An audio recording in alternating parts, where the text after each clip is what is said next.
Los Angeles, California. With 13 million people and over 1,000 emergencies a day, it's often referred to as the local news capital of the world. Video journalists have captured an unbelievable catalog of events. To see what our members had to endure is very difficult. This is almost like a movie. It's hard to believe that this was real life. With our first on-scene heroes' perspectives, this is an insight into their most thrilling moments. In this episode, wild weather wreaks havoc on the highway. This is a significant mass casualty incident. You had 200 vehicles all get into collisions one after the other. A driver pulls over on a freeway, and then he gets hit by an aircraft. And new life in the fast lane. These stories always generate a lot of views whenever a baby is born on a freeway. I don't think it's very common. They usually make it to the hospital.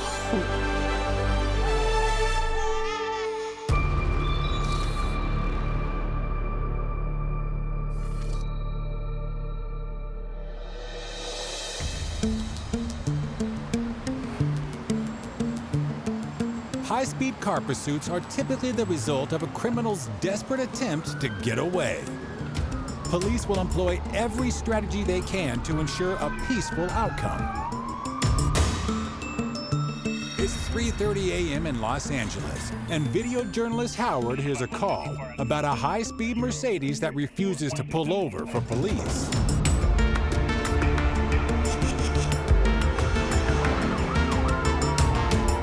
People were reporting this driver for weaving in and out of lanes. So CHP pulled up behind her, tried and pull her over, and she decided it was in her best interest not to stop. Grab the kids, turn on the TV, it's pursuit time. You never know how these things are going to end. She pulls off the freeway at the next exit, and just as I get out my car,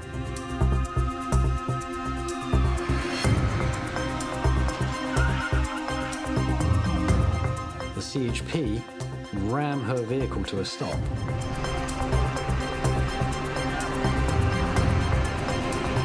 So I'm right at the termination of this pursuit. I'm standing, I've got two cops either side of me with their guns drawn. I'm framing up my shot, I zoom in, and I'm surprised at what I see. There was a young female who just looked confused. Law enforcement officers have a pretty good idea when they're pursuing somebody if that person's dangerous. They already kind of know, are they armed? Are they wanted for robbery? This female driver didn't seem like much of a threat to them. They didn't treat her like she was a threatening suspect. Usually, at the end of a pursuit, the suspect is called out of the vehicle. They're put face down onto the ground and taken into custody. These officers just walked right up to her window, smiling at her. She didn't look like somebody that was wanted for committing crimes. She was a very pretty young lady. Perhaps she was treated a little differently, but I don't know. They walked up to her door. They didn't smash the windows out. They gently opened it. They helped her out. Hand me your keys, pull her out of the car, gracefully handcuff her, walk her over to the car. You don't see that very often. I mean, I was a little bemused. I filmed a lot of pursuits, and that's got to be the first one I've seen with a person actually getting treated with that kind of respect. She is pretty, but that's not going to keep her out of trouble. She's definitely going to be facing some charges, especially for running.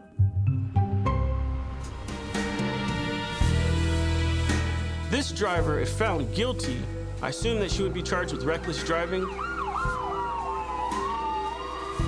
evading the police,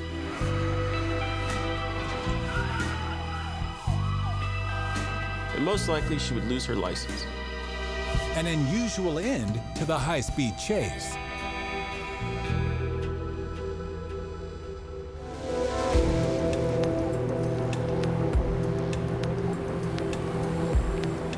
With over 40,000 car crashes each year in Los Angeles, some of them end up in unexpected places. It's 1:30 a.m. in Marina del Rey, and a driver has found himself in a tricky situation. So what we got here is a guy has crashed his car into a pond. Luckily for the man, he got out of the car unscathed. He landed in a pond full of koi fish. Hopefully the koi fish were okay. He may have been hungry. He was looking for some sushi in the koi pond. I feel bad for those fish. They were minding their own business, and this guy came along and crashed right into them. He denied to the police that he had been drinking. He was put through a field sobriety test. Now you get the person to walk in a straight line, stand on one leg, put their finger on their nose, and then they decide whether they're under the influence or not. He's bobbing his body everywhere, his eyes are rolling back in his head, moving back and forth, swaying. I could tell on the first step of the walk and turn, this guy was under the influence. This could have ended much worse. Luckily, the guy didn't hit anybody, he didn't kill anybody, and he didn't kill himself. The man was placed in handcuffs and taken away in police custody. Firefighters now have to figure out exactly how to get this car out of the pond, while the driver is taken away by police. Let's hope the koi fish were able to survive this unexpected visitor. Coming up. There's a vehicle driving erratically. It's going in and out of lanes of traffic, nearly striking vehicles passing. But first, You had 200 vehicles all get into collisions one after the other, piling up.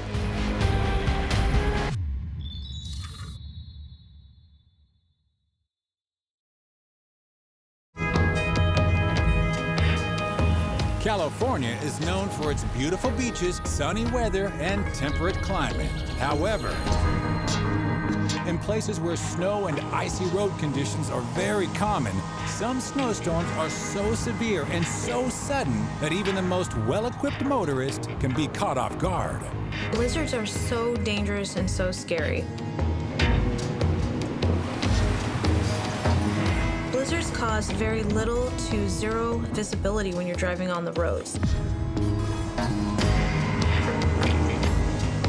Most people driving on the roadways know a storm is coming, but sometimes they don't take the precautions that they need to drive in severe weather. A lot of times with these blizzards, they recommend chains, or four-wheel drive, or an all-wheel drive vehicle.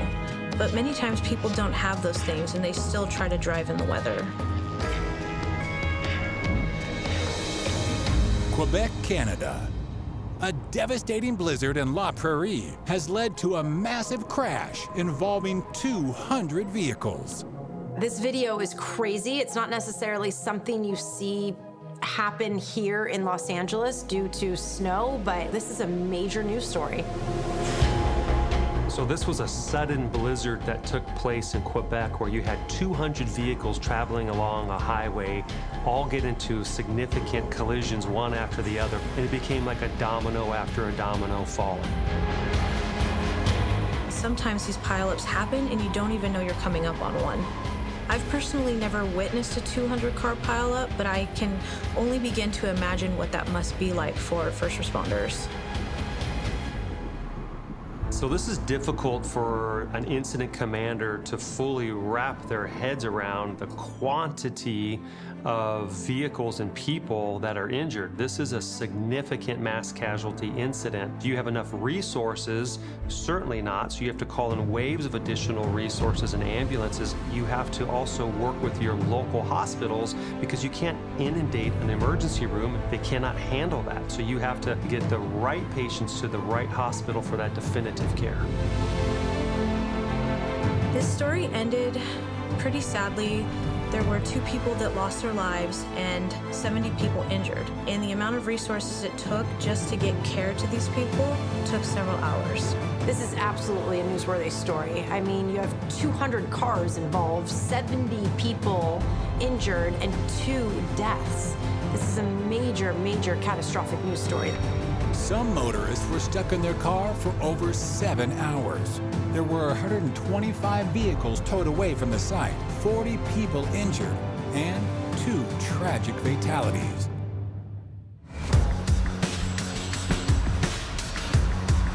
Driving in Los Angeles can sometimes feel like an extreme sport. Every time you get into your car, you might be putting your life into the hands of strangers. It's 2 a.m., and video journalist Howard has spotted a car ahead of him, driving erratically. So this footage was actually shot from the dash cam in my car as I was driving home that night. There's a vehicle driving erratically. It's going in and out of lanes of traffic, nearly striking vehicles passing.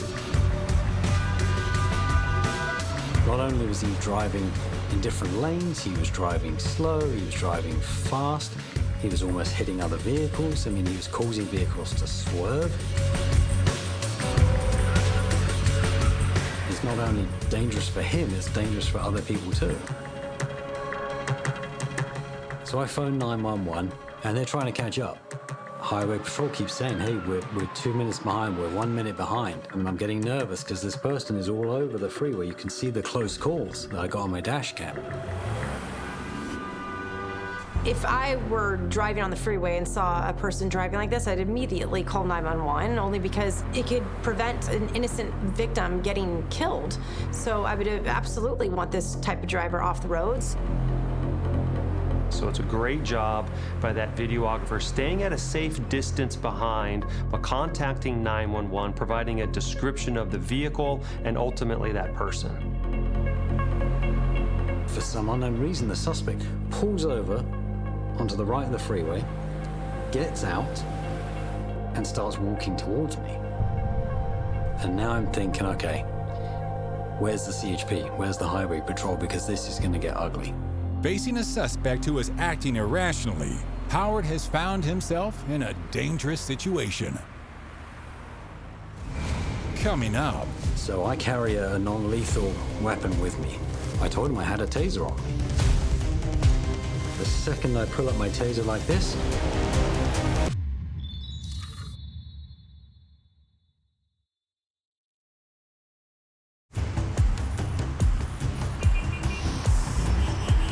Off the freeway in the San Fernando Valley, video journalist Howard has been tailing a dangerous driver.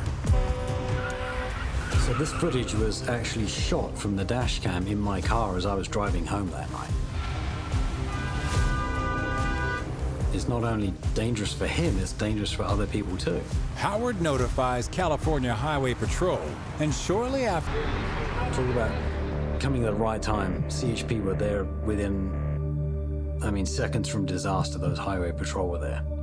Due to his dangerous and unpredictable driving, police immediately suspect he is under the influence. When they search the vehicle, they find a canister of NOS, which is nitrous oxide, which they huff. They put into balloons and they suck it in. Well, this guy had been driving while huffing the NOS.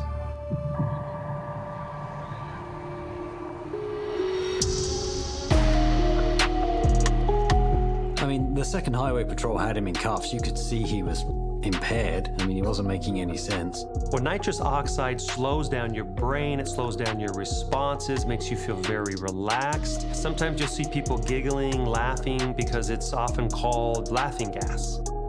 They find the NOS and the balloons, and in the back seat was an unconscious man. And it's quite likely that he is also huffing nitrous oxide. As much as I question myself, did I make things worse? Should I have pulled my taser? Should I have not? Ultimately, I could have saved this guy's life. Anyone who's this intoxicated or doing, a drug as crazy as nitrous oxide while driving, it could have been a lot worse than it was. A mile up the road, he could have pulled in front of a big rig, and that would have been it. Not just for him, but for other people. Thanks to Howard keeping a close eye on the suspect and a cool head. No one was injured, though this could have ended a lot worse.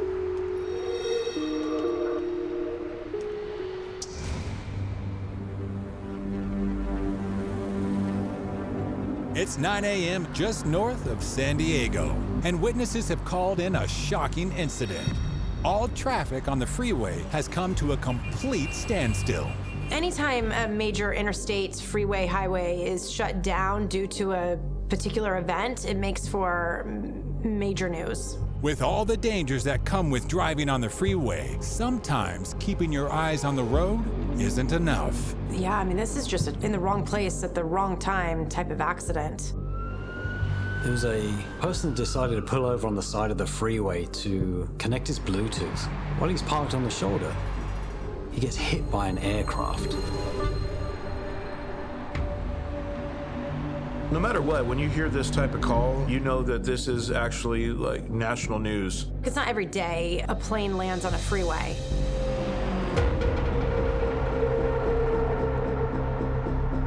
I mean, there's usually a number of reasons why the pilot has to land the plane in an area that it's not supposed to, and typically it's the engine failure or the pilot's in distress. There is major damage to the rear of that Nissan, significant crush impact. The front bumper, for the most part, is all the way to the back seat of the car. There are many hazards rolling up to an incident like this. We immediately want to think about the potential victims that are involved. We then want to move into, is there any sort of property issue, environmental issue, hazmat concern?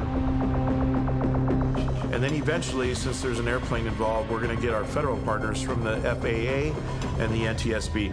There are accident investigation gurus. These guys know everything there is to know about accident investigation. We send them out in high-profile collisions like this so that they can do what they do best. In this case, the pilot didn't die. It was the backseat passenger of the car. Can you imagine that? You just pull over, you mind your own business. Next thing you know, plane smashes into the back of your car, killing the person in the back. Your heart just goes out to the family members of the victim because this is just tragic.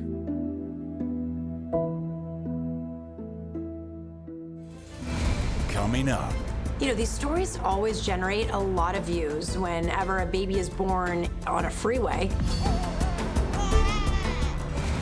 But first, No, not the Lamborghini.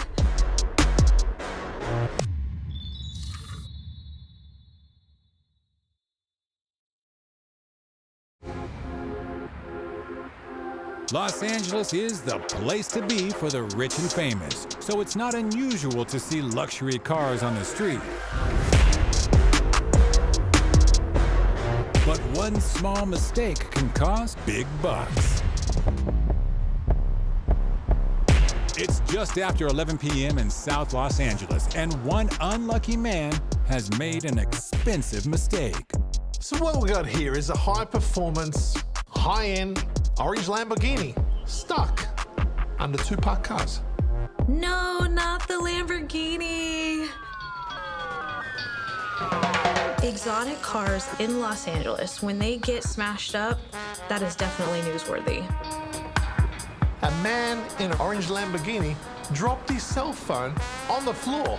He bent down to pick up that cell phone, veered off to the right, and slammed straight underneath a white SUV. I mean, this is just crazy video because we're dealing with a $300,000 car. Unfortunately, this Lamborghini was a rental.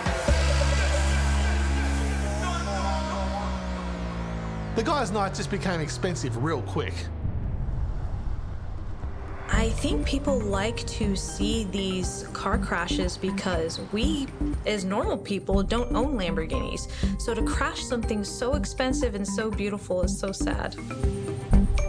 The driver of the Lamborghini came out unscathed, but he was a little bit shaken up. All he wanted to do was pick up his cell phone. He didn't realize he was going to be stuck under a couple of parked cars. One moment of distraction, and this luxury car has been destroyed.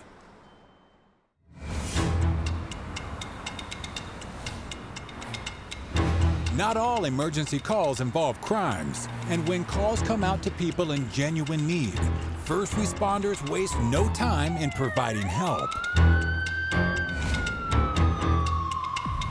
Just after midnight in Santa Ana, a couple have pulled over on the highway in need of assistance. A woman was in labour in her vehicle. According to her husband, they were actually on the way to the hospital, but that baby, he wanted to come out. Ideally, a mother would like to get to the end destination, the hospital, a clinical, well-lit environment that's sterile to give birth, but that doesn't always happen. Sometimes on the way to the hospital, it's imminent, and we see fathers pull over on the side of the road, contact 911. These little miracles of life don't always come when they're expected. We've seen babies born in every sort of location you can imagine. At about midnight 22 tonight, we received a call of a baby being born on the freeway. No, not typical. This is the first one I've been on to. I've been on for 17 years. You know, these stories always generate a lot of views whenever a baby is born on a freeway. You know, of course, viewers just want to make sure that the baby and mommy are okay. First responder paramedics, they're trained for situations like this. So if anything was to go wrong with the mother or the newborn baby, they would know exactly what to do. We get on scene and we have to determine if labor is imminent. If so, start getting set up, because then ultimately you're going to have two patients. We need to make sure mother stays healthy and baby stays healthy. A woman going into labour and a baby being born on the side of the freeway, that could bring many dangers. High-speed vehicles flying past, anything can go wrong. You have to go through the delivery process of carefully bringing that new child out to life, and you want to hear the baby cry.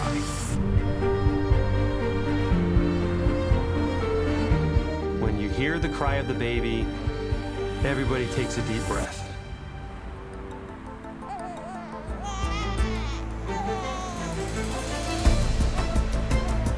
That's a pretty awesome way to come into the world.